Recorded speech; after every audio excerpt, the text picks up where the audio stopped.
The president on his first bus tour of the 2012 campaign, touting the Supreme Court's health care ruling last week at a campaign rally in Ohio yesterday. Listen to this. I'll work with anybody who wants to work with me to continue to improve our health care system and our health care laws, but the law I passed is here to stay. The president making his remarks as Republicans are being pressed to detail their plans for replacing the health care law. Rich Lowry is editor of the National Review. He's a Fox News contributor. Margie Omero is the Democratic pollster and president of Momentum Analysis. Thank you both for being here. Margie, you first. The president's language, pretty confident, pretty definitive. Are you surprised in light of the fact that his health care law is still so unpopular? Well, a few things. First, it was passed by Congress, signed by the president, and found constitutional by the Supreme Court. So it's no surprise that a majority of independents said last week in a poll that they want to see the country move on, not go back to the partisan bickering over this. And I would beg to differ that it's unpopular. If you look at not just the pre-existing conditions piece, a whole host of different provisions of the bill are incredibly popular. Mandatory maternity care coverage, mandatory breast cancer coverage, keeping kids on their parents' health insurance. 17 million children now are able to get health insurance because they had a pre-existing condition before. These things are incredibly popular. Margie, I'll give you that there are particular aspects of the bill that are popular when people are asked about them individually. But when people are asked about the health care law as a whole, more than 52% of them say they don't like it. So, Rich, we just heard from the president. He says he's willing to work with Republicans who would like to sit down and help him improve on the law.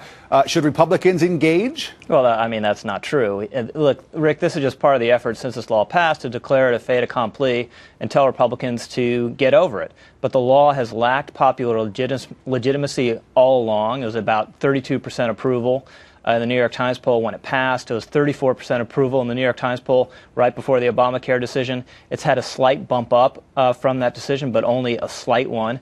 And this is still very much up in the air. And if Mitt Romney is elected with a Republican Senate, I think he and other Republicans will manage to pull apart enough of it that it'll be basically rendered a dead letter. And then it's incumbent upon Republicans to come up with a better policy, which shouldn't be difficult. What about sort of sitting down and talking, Margie, to some Republicans? The president says he's willing to do it. Apparently, he wasn't willing to talk to anybody during the writing of the law. Now, all of a sudden, he says he will talk to them. Do you see any kind of a deal being struck where some parts of the health care law get to stay in place and then some Republicans' ideas get to be put in there, too?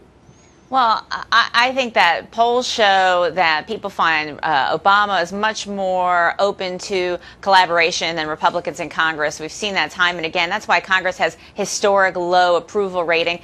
And some of these very popular things that we've been talking about, Republicans have said that they don't like. I mean, you had Senator John Kyle from Arizona sneering, I don't need maternity care coverage. You've had folks under the Bush administration, year after year, you had Republicans in Congress voting against mandatory maternity care coverage. You had Republican pundits a few weeks ago saying people who are under 26 are slackers if they need the health insurance. So Republicans have expressed not just broad, vague disapproval of health care reform, but the very popular things they also oppose. Well, look, I mean, all this stuff, first of all, someone who's 25 years old, he's not a kid, he's an adult.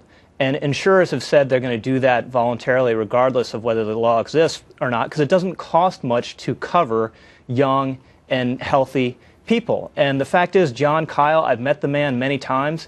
He doesn't need maternity care. He doesn't need maternity coverage. And if you want to cover more people, what you should be doing is make it possible for them, especially young and healthy people, to buy low-cost, catastrophic insurance that doesn't have these mandatory poll-driven benefits layered on top of it. And these things are also, they're very small compared to a $2 trillion entitlement that will never pay for itself. We've got to leave it there. I'm sorry to interrupt you, Rich, but obviously not the last word on this. You have to wonder the role that healthcare will play as we get closer, whether the economy will trump that as the topic that everybody is talking about. We'll have you both back on, Margie and Rich. Thank you again. Thanks, Rick. Thank you.